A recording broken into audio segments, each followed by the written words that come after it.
So today we'll be talking from 1 Kings 22, 1 through 28. As we get started here, just do a little bit of an overview. The book of 1 Kings is pretty much about Israel's monarchy. If you look at 1 Kings 3:9, it says, "Therefore give your servant an understanding heart to judge your people and to discern between good and evil. For who is able to govern this great people of yours?"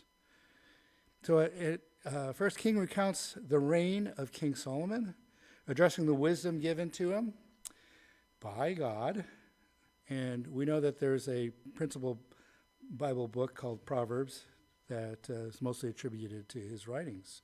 Other features in First Kings are the construction of the temple, Solomon's eventual downfall due to idolatry.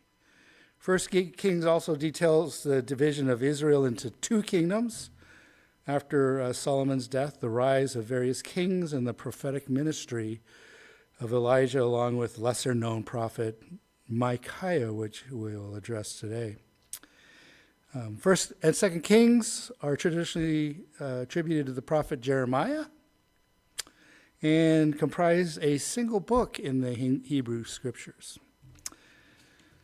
To contextualize 1 Kings, it covers a period from the final days of King David's reign around 970 BC to the reign of Jehoshaphat in Judea and Ahaziah in Israel around 853 BC. This era includes the united monarchy under Solomon and the subsequent division of the northern and southern kingdom of Israel, called Judah. It's a historical narrative, so as we go through it, you'll see it's just a narrative, and addresses the Israelites' divided kingdom, and it has both historical and theological reflection. The book combines a detailed account of events with that theological reflection. It would not be a stretch to consider that God has his will for his people. In fact, God has a will for all of humanity. So as we explore this passage, three brief questions are answered and have an application for us. The questions can be chosen to be assigned to those who spiritually lead, but also have implications for those who follow spiritual leaders. The three questions: who are you going to call? And it isn't Ghostbusters. Who are you going to listen to? And why? To give you kind of a framework, because we want to put this in context, the First Kings, what happens just before here, this in First Kings, Ahab has a war with Ben-Hadad, and he achieves victory with God's assistance. Then in the section we're going to look at today, Elijah confronts Ahab and prophesies his downfall due to his sins. And then eventually, after this, Ahab gets killed in battle against the Arameans, fulfilling Elijah's prophecy, which we will not dive into today. So let's begin, 1 Kings 22. For 3 years, there was no war between Aram and Israel. But in the third year, Jehoshaphat, king of Judah, went down to see the king of Israel. Okay, so we have two kingdoms here. And the king of Israel, Ahab, said to his officials, "Don't you know that Ramoth Gilead belongs to us, and yet we are doing nothing to retake it from the king of Aram?" We see the two kings here, and they're going to consult each other. So he asked Jehoshaphat, the other king of Judah, "Will you go with me and fight against Ramoth Gilead?" So he consults with him. Jehoshaphat replies to the king of Israel, "I am as you are. My people are your people. My horses are your horses." But Jehoshaphat also said to the king of Israel, Ahab, "First, seek the counsel of the Lord." We see here that Jehoshaphat has pledged allegiance, and he will do and stand behind Ahab as long as he sought the counsel of the Lord, his Lord, the Lord. So as we continue, so the king of Israel brought together the prophets, 400 men, and asked them, "Shall I go to war against Ramoth Gilead, or shall I refrain?" "Go," they answered, "for the Lord will give it into the king's hands." So Ahab calls together a large group of prophets, and all of them stood with the same answer: "Go and you'll be victorious." But how did Jehoshaphat respond? We see in verse 7, Jehoshaphat asked, "Is there no longer a prophet of the Lord here whom we can inquire of?" Jehoshaphat somehow realized that these 400 prophets were not the prophet of the Lord. He knew. The king of Israel, Ahab, answered Jehoshaphat, "Well, there still is one prophet through whom we can inquire of the Lord, but I hate him because he never prophesies anything good about me, but always bad. He is Micaiah, the son of Imlah." "The king should not say such a thing," Jehoshaphat said. Why not? It was true. At least lately, when Ahab was in sin and the king of Israel at the same time, whenever he consulted, he had disregard for God's people, and God would answer, as he always has. So the king of Israel, as we continue on, called for one of the officials and said, "Well, bring Micaiah, the son of Imlah, at once." Then the pomp and circumstance begins.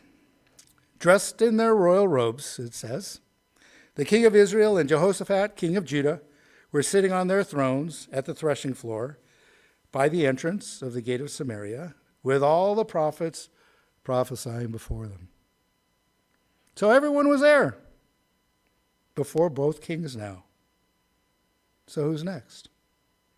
Verse 11 continues, "Now Zedekiah, the son of Chenaanah, had made iron horns, and he declared, 'This is what the Lord says. With these you will gore the Arameans until they are destroyed.'" So one resource, all the men of the Bible calls Zedekiah the man who was rude. It's like when you look him up. He was a false prophet. And hang on, there's more about Zedekiah later when we in this story. So as we continue, all the other prophets are prophesying the same thing. "Attack Ramoth Gilead and be victorious," they said, "for the Lord will give it into your hand." The messenger who had gone to summon Micaiah said to him, Micaiah, "Look, the other prophets are, without exception, are predicting success for the king. Let your word agree with theirs and speak favorably." So even the messenger tries to sway Micaiah. Continuing on in verse 14, "But Micaiah said, 'As surely the Lord lives, I can tell him only what the Lord tells me.' When he arrived, the king asked him, 'Micaiah, shall we go to war against Ramoth Gilead or not?' 'Attack and be victorious,' he answered, 'for the Lord will give it into your hand.'" Micaiah gives the king the answer he wanted to hear. So what happens next? Ahab, the king, said to him, how many times must I make you swear to tell me nothing but the truth in the name of the Lord?" Wait a minute. Whoa. What's going on here? Ahab has had this happen before. He has had to have Micaiah swear to tell him the truth from the Lord, and is doing so again. And he hasn't learned from the past guidance of Micaiah? How thick-headed. Continuing on, verse 17, then Micaiah answered, I saw all Israel scattered on the hills like sheep without a shepherd. And the Lord said, these people have no master. Let each one go home in peace. Ouch. What does this mean?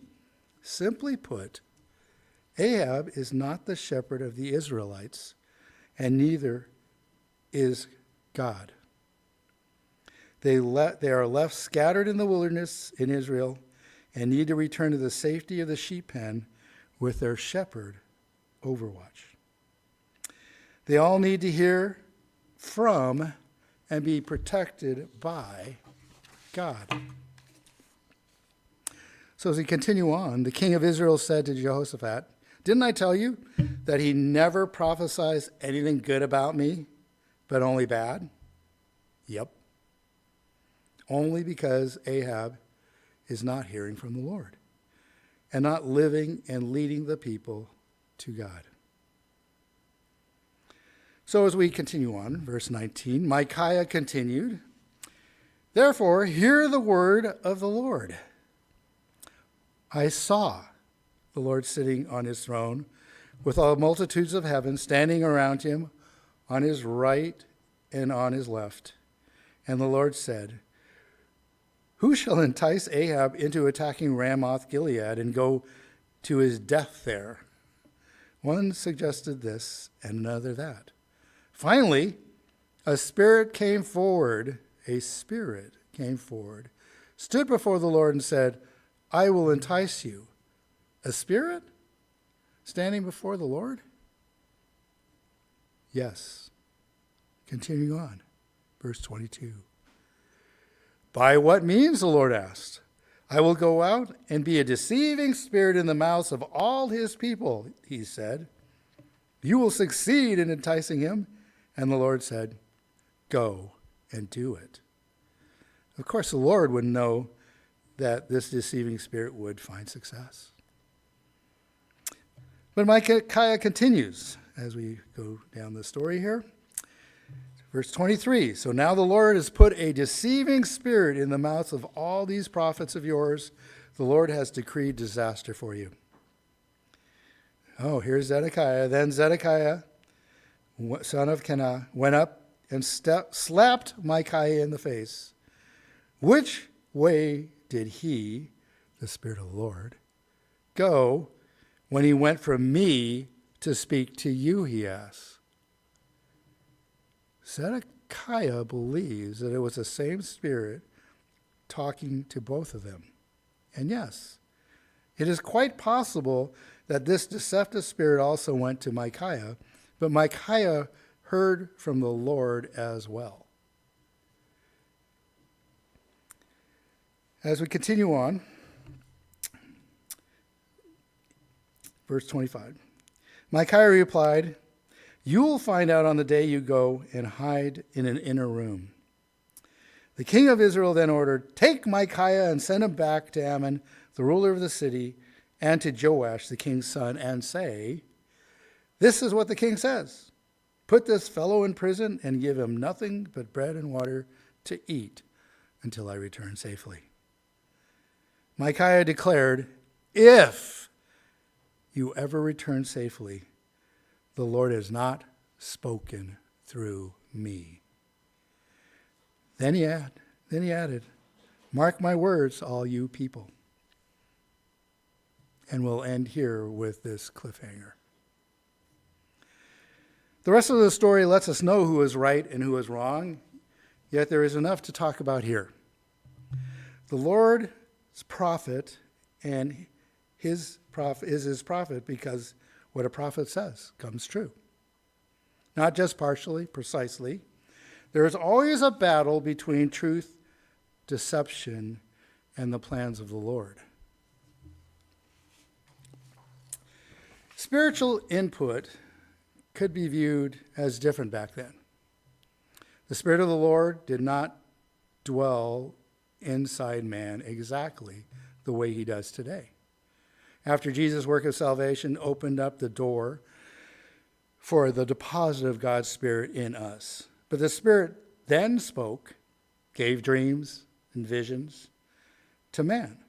Spiritual guidance even showed up before them in the form of angels. Here, Micaiah somehow saw, and he saw the truth. He even saw that Ahab would not return, convinced by the Lord enough to state that should Ahab return, God would not have spoken through him. But are we told how this information was seen? Not exactly. We're not told how. This could inform an interesting premise. God can reveal his will to those who seek it on behalf of his people. And there could be many who speak to the contrary. Remember when Micaiah agreed with the 400 plus one prophets? The spirit within Ahab somehow knew what the others were saying wasn't from the Lord. Again, Ahab somehow knew that something was wrong when Micaiah agreed. Don't you find it interesting that even Ahab knew and sensed that Micaiah was lying to his people when he agreed with the other prophets? The bigger picture here is that there was a need for an answer for a decisive action. In this case, taking by force and war what Ahab, leader of Israel, believed to be theirs. But was that what God wanted? Clearly, not at this time, not that way. And to this very day, it's interesting that area to the east and north is still not a part of Israel. Because of the sinful pursuit of the supposedly godly leader, along with his lack of leadership, to help the people find the safety and security within the Lord himself, God would bring calamity and defeat. He would even remove, by death, Ahab. Did God know the character and nature of Micaiah and his consistent counsel? Remember Jehoshaphat's response to Ahab? But Jehoshaphat asked, "Is there no longer a prophet from the Lord here whom we can inquire of?" And then Ahab responds that there is one. But he hates him because he never prophesies anything good about him. Ahab, it appears, never asked the elephant in the room questions. Why does Micaiah always say bad things about his life and the decisions for God's people? Is he paying attention to the full message of God's response with respect to his will for the people of Israel? Even though Micaiah's past counsels were accurate and truthful, from God himself, Ahab chose to walk in ways against the will of the one he was supposed to serve. God.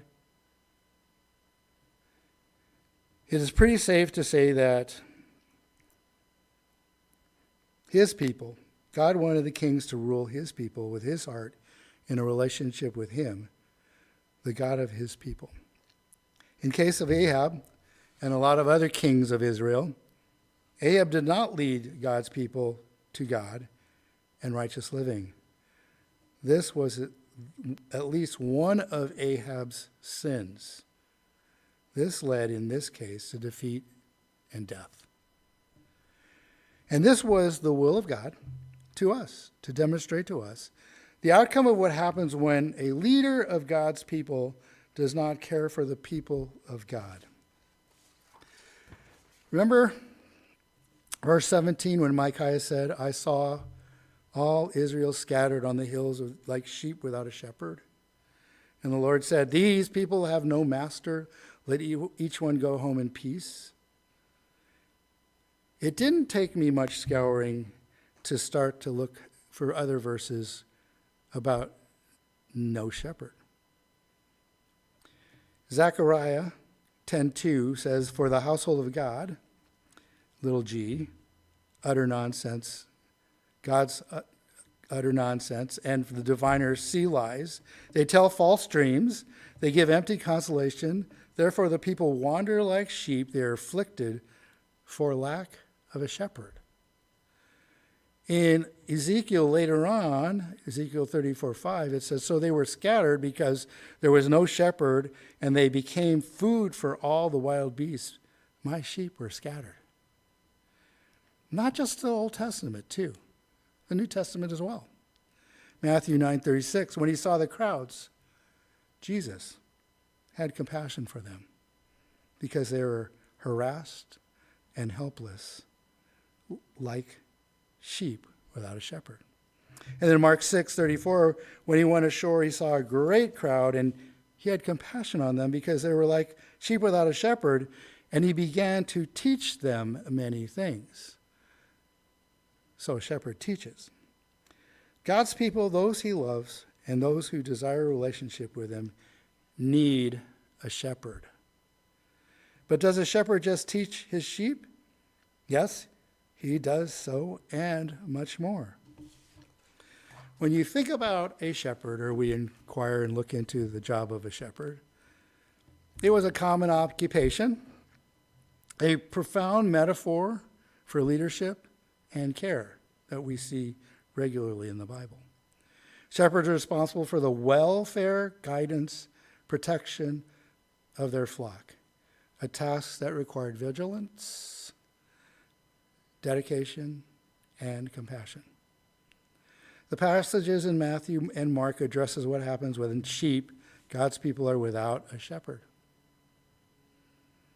We know Jesus to be called the Great Shepherd. We also know his presence as God with us and his heart to lead his people and those who are yet to fully know him. He is an expression of compassion, both spiritual and practical. God has a will, and everything about it brings peace. God has a will for his people. In fact, his will is for all of humanity. We have explored this passage after posing 3 brief questions. The questions can be answered 2 ways. If you're a spiritual leader, or if you're one being spiritually led. Who are you going to call? Who are you going to listen to? Why? For those who spiritually lead, they are responsible for a flock. The answers appear to be so simple, yet for so many leaders are shown to be elusive. Time after time, we see a failure of those given opportunity to lead fall. But lest any get haughty, to call is to humility. The call is to humility and deep seeking of the heart and the will by everyone, including the sheep. It is the will of the Lord being pursued in our lives. Do we each know how to find it? Why is knowing his will so important? How do we find and know God's will? Sort of interesting. A good brother of mine who looks to me as one of his shepherds just lost a dear friend. He was the father of a young child.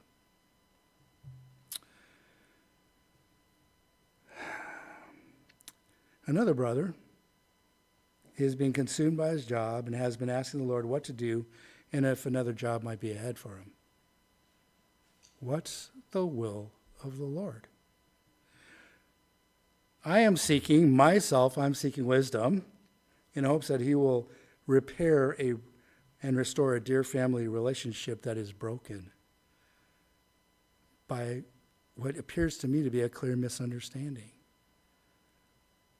What's the will of the Lord?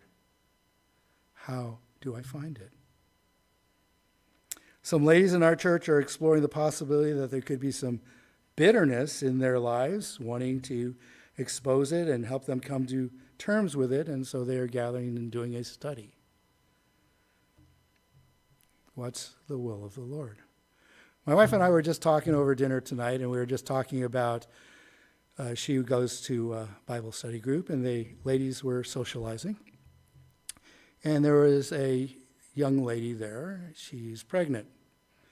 And she has 2 young kids, and she's obviously going to have this child, and her husband's in the military. And she's saying, I want to travel, and, I'm going to be 32 weeks pregnant when I go travel to go see family. Should I travel or should I stay here? And it's interesting. She sought the counsel of the older ladies in the group. 2 of them were nurses. And they said, it might be better for you to stay where you have care and coverage and services. Is that the will of the Lord? What do we do when we don't know what to do, or when we're just going through life? And hopefully she'll take the advice and stay. You may be seeking wisdom or in a situation. Your family may be facing situations. For church leaders, God has one will for his church. He has things he wants his church to do. We sit on a street with so many churches. There's one right next door. There's one right down the block. Each of these churches, including ours, God has a will for each of those bodies, each of those group of believers. How do we know? How do they know? Why are there so many? They have a purpose, and God has a purpose. Hopefully the leaders are seeking that purpose, and that the will of the Lord would be pursued.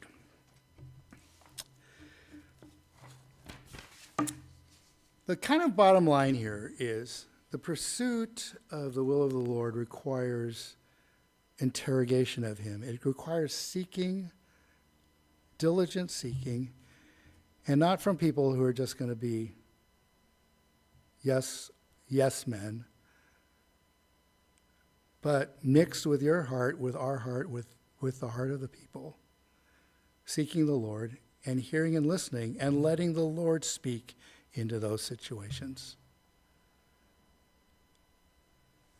He can inform us directly via circumstances. He can inform us in dreams and visions. And he especially can inform us through his words of the scriptures. He can also inform us through the words and actions of others into our lives, those we can consult. I always seek wisdom when I am making a decision. And I listen and I pray, and Carrie and I have done the same in all our decisions, listening and praying, earnestly seeking the will of the Lord, seeking counsel, getting advice, and then trusting the Lord as he leads us forward. Whose counsel will we listen to? How will each of us come to a full understanding of God's will? By pursuit of him and him alone. Ahab lost his connection with God. Although he had people surrounding him, some who listened and spoke into his life, and some who did whatever they thought was right. And there was a whole bunch of them, 400, that were wrong. For those who lead, don't be an Ahab.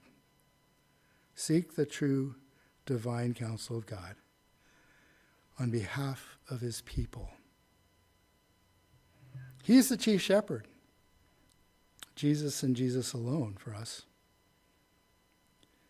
My prayer as we looked at and uncovered this story of a leader of faith is that we would seek the Lord. If we're in leadership positions, seek the Lord personally and on behalf of our people. If we are being led, if we are sheep, seek the Lord by getting counsel from others who know him, who love him, who serve him, who will speak faithfully into your life. Also, it's interesting too, because there are many I seek counsel from who have been right time after time. Doesn't mean they have to be 100%. But when you start getting counsel that has been successful and wise,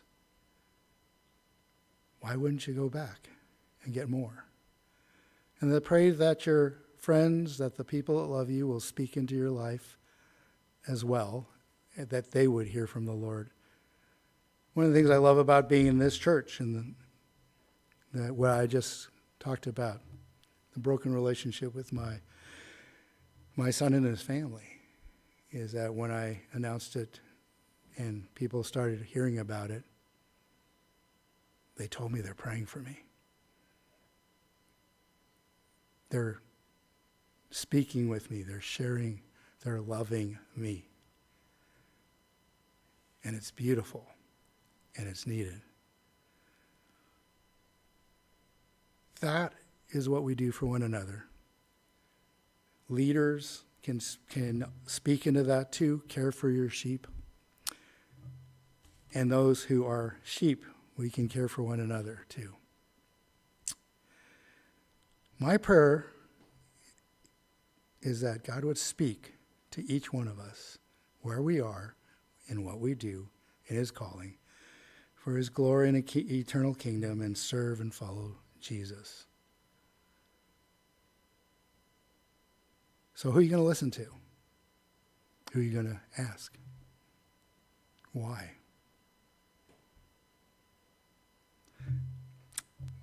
Thanks.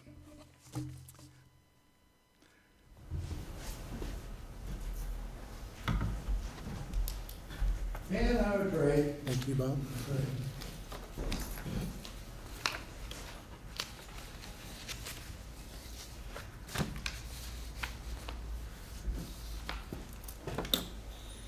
How do you think you did?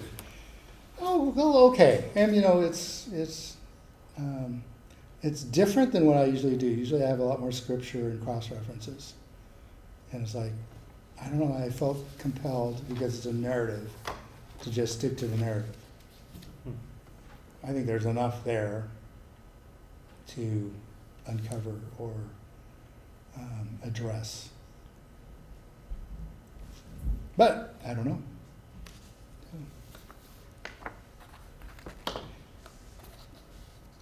So your outline was the 3 questions. Was that Yes. who are you going to call, who are you going to listen to, and why?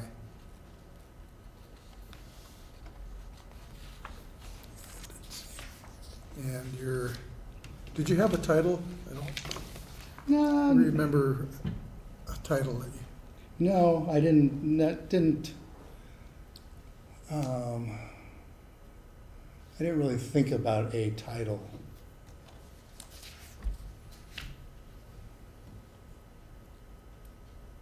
What would you say would be a good title for it?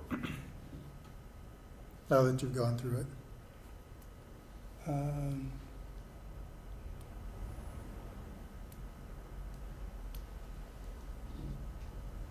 Yeah, it's an interesting question. You don't have to come up with it right Yeah. now. Just, the purpose of titles, it kind of keeps you anchored, keeps you on point. And it kind of puts it out there at the very beginning. Oh, this is the title for my sermon, and now people are kind of going, okay, this is what he's going to be talking about. So it kind of puts it out there from the very beginning. Okay. So I know that a lot of the preachers here, they put their sermon titles in the bulletin. Here's their title, and then sometimes it doesn't match. Sure. But they make an attempt for the title. So I think titles, they do have their place and they have their value.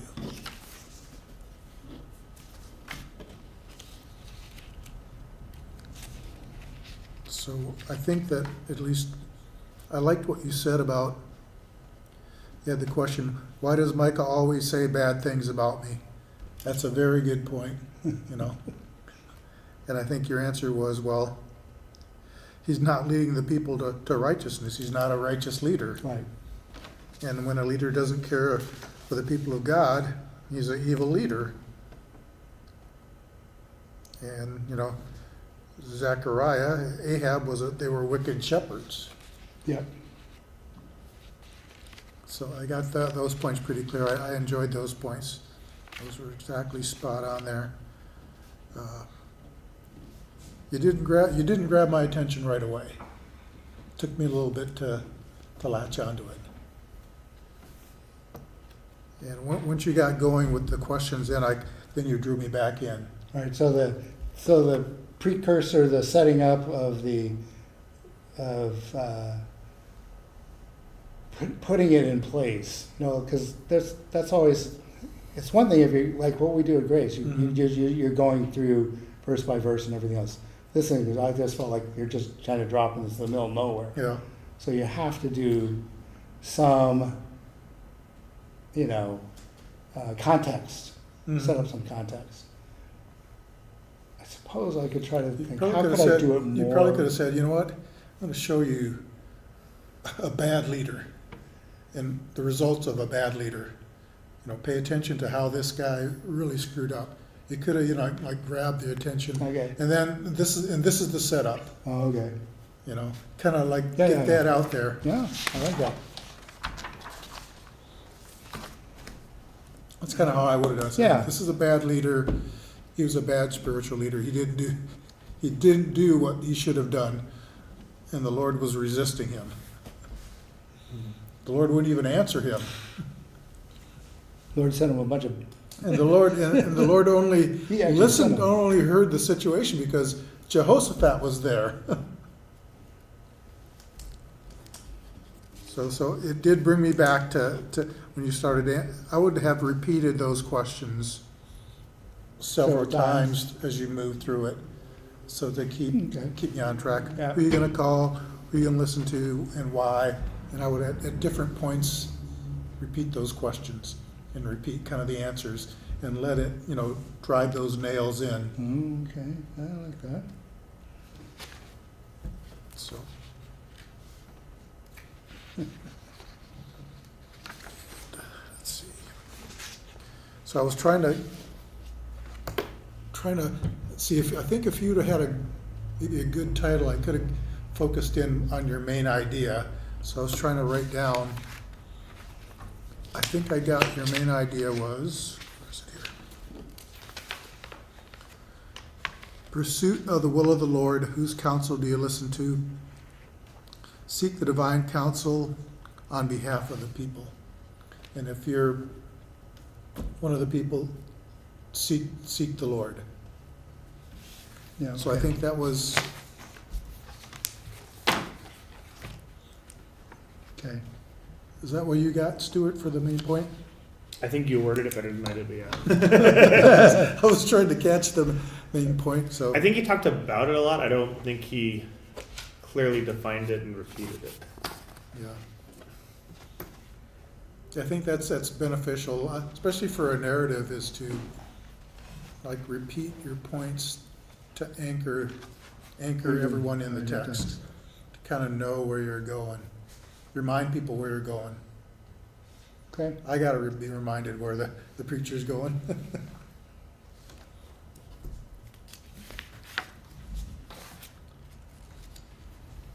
And your personal illustrations, I think, were to use those appropriately. And I didn't really, I should have timed you, but I didn't really time you. Did you get a time, Sue? Roughly, I think it was like 27 27 minutes. minutes. Okay. Jonathan, did you get a time on that? No, I did not. Can you just pull up the video recording, or is it hard to? It's midway through. It would have timestamp, that's all. Yeah. We're at 39 minutes and 39 seconds. Okay, that's when we started. Okay. So your preaching points were rooted in the text. Again, I think it would have been just repeated. Linking, connecting them more Yeah. frequently. And I didn't notice any mannerisms or sticking your hand in your pockets or or didn't really notice the nervousness. You did tend to read a lot from your Yeah, from my notes. notes. And there was a balance, of your stories, your illustrations, showed warmth and humility.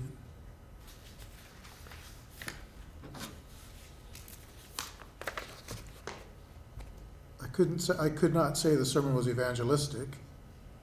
And you didn't. Yeah. You didn't. It's hard in a text like that to come to the gospel, but you could have got there. I as far did as- say one, talk about those yet to be, leading, Mhm. shepherding those are yet to Yeah. be, but I could have made a little bit. Maybe it's just my opinion on this subject. I think he would have had to take a lot of side trails to get there, and I'm not He sure would have. how. Yeah. How If that's beneficial. just the time unless you want to add that time. But that's a fair point. Mhm. It depends on who's in your audience, too. Right. Fair point. If you have someone in your audience who you know is not a Christian, Christian. you suspect is not a Christian, you might want to, especially when you're bringing in the shepherd. Well, who's our shepherd? Well, Jesus is our chief shepherd. What did the chief shepherd do for us?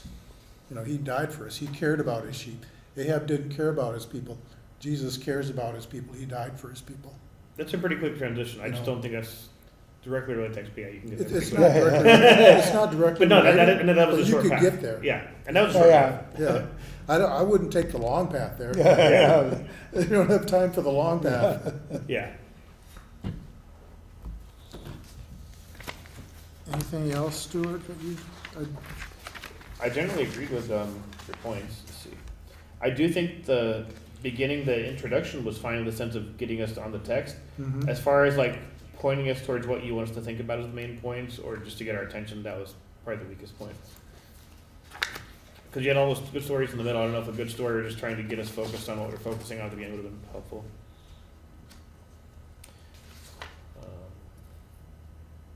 I thought your storytelling was superb.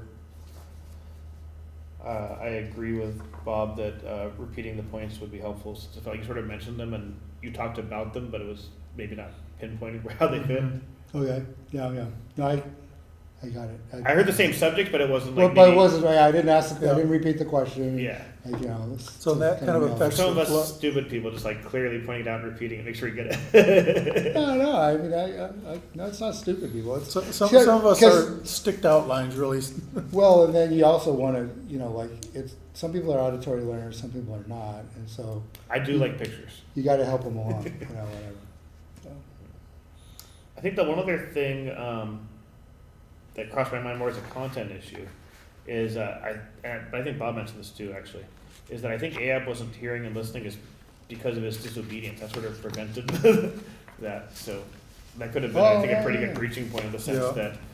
that sometimes we don't understand Then- God's will because we're not already following what He's already told us to and being obedient. Yeah, when we're disobedient, clearly we're not gonna hear from him. Why he's just, and he's listening to 400 false prophets. That's who he wants to hear, oh yeah. and they're telling him what he wants to hear. So I think that's a pretty big part of the passage that also preaches pretty well in these. Yeah. And you made a good point of how, you always tell me, I was trying to lie to me, not telling me the right Yeah, thing. it's like, That yeah, was good that you pointed That was that good out. you pointed that out, because that was, and I kept thinking that, I bet you, and this is reading into it a little bit, but that, he's Micah saying it sarcastically to him. Almost So that. he's getting it Yeah. because Micah was, Yeah. yeah, go ahead and go do, so he's saying it in a Very sarcastic possible. way. I think that's what I was thinking. Totally. If we look at other texts in the Bible, it's clear that sarcasm's there. Oh, That yeah. is very plausible that Oh, it yeah, could be. Sure, go ahead, go up there, Yeah, take that. yeah. Yeah, you can do this.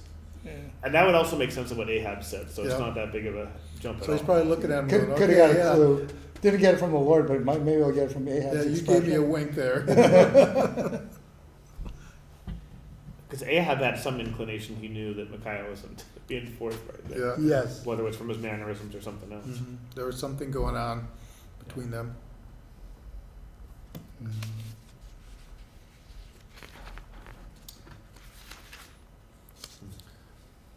Let's see. I think we've talked about what we could do to improve.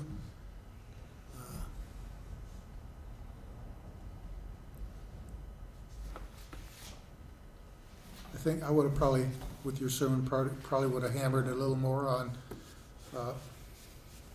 I know you listed some things about, finding the will of the Lord. I would have probably hammered on them a little bit. First you can do this, second you can, can go to the Word, Okay, you yeah. can, Yeah. I probably would have Okay. really, first, second, third, let them know that you're listing Mhm. these things out. Could be just me, I like the list thing, but, I would, you could just, so how do you pursue the Lord? This is how you pursue the Lord. Yeah, just make it more So you're asking a question and you're answering it. How do you pursue the Yeah. Lord? Well, this is how That's you actually a do good way it. to say it, because Yeah. I think there's a couple of times that you can make it really clear, like, ask your question again and answer it right away. Yeah, yeah, Just to make it real clear. yeah. And you picked a hard text to preach, Actually, because there's a lot of different ways you could handle it. But you finding the main point and sticking to the main point. I thought you made a valiant attempt, and you actually did. Kind of once your main point became clear, even though it wasn't right away, you kind of realized, okay, yeah, this is his main point. He's sticking to it. Yeah. So narrative is yeah, a little more tricky. yeah, and you can focus on all kinds of different things. But I just try to, the whole thing about Israel wanting kings, and the whole, how it all broke down, and, I mean, there were only a couple of good kings. I mean, Well, it was kind of like the Lord said, "You want a king? Okay. You don't want me? You want a totally, king? You yeah, got yeah, it. it's like, oh, then you're like, Here you go." you It's kind of like a judgment on them. Yeah. Like, yeah, you don't want me? Well, Well, here you go without me. yeah, it was. It was. When he points Saul, he said, "You're going to get all these problems too." Yeah. Yeah, yeah. Here you go.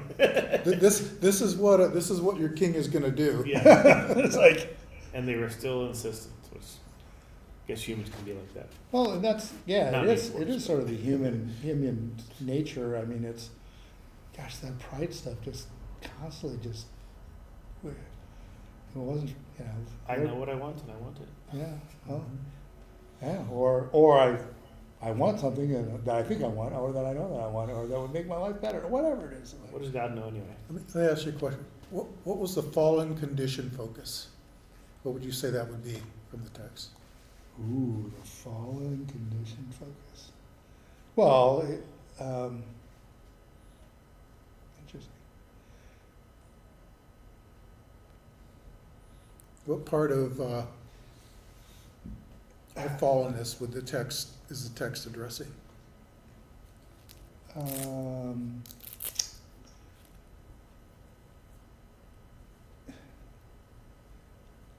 I would. I think it's in your questions. Yes, seeking, whose will are you seeking? Or, like, we seek our own will, we tend to just conjure up our own things to pursue.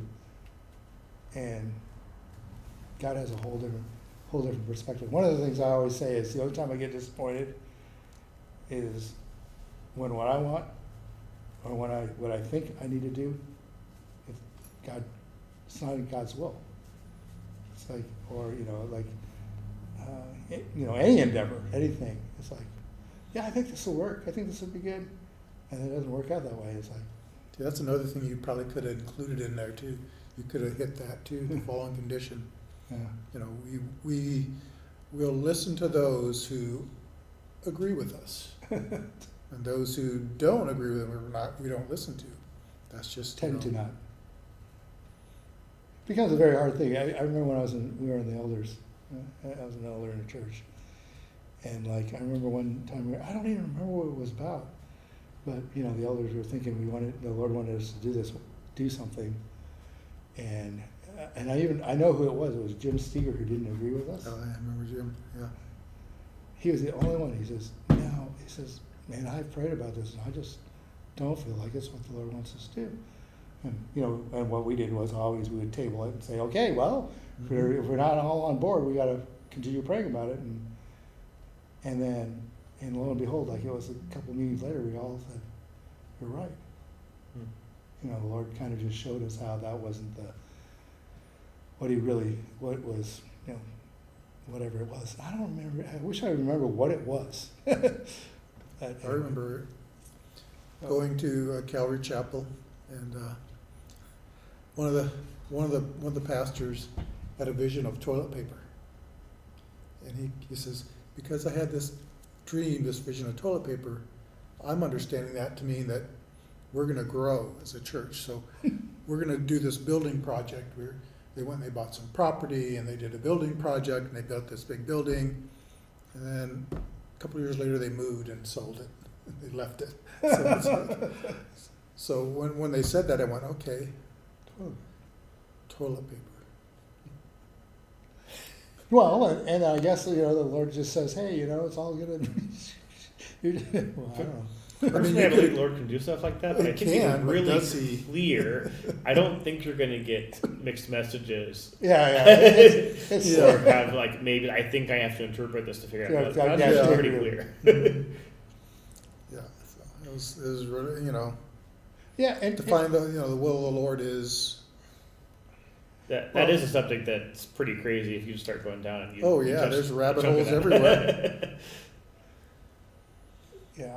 Well, but the thing about it too, though, is if you are truly seeking His will, I mean, He'll make things blow up. He'll make things go.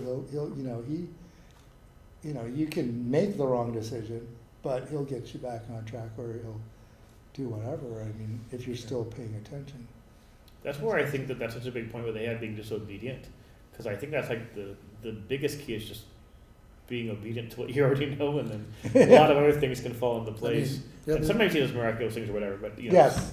or it's specific things, but just following what He's already shared gets you in a really good spot. well, it's kind of like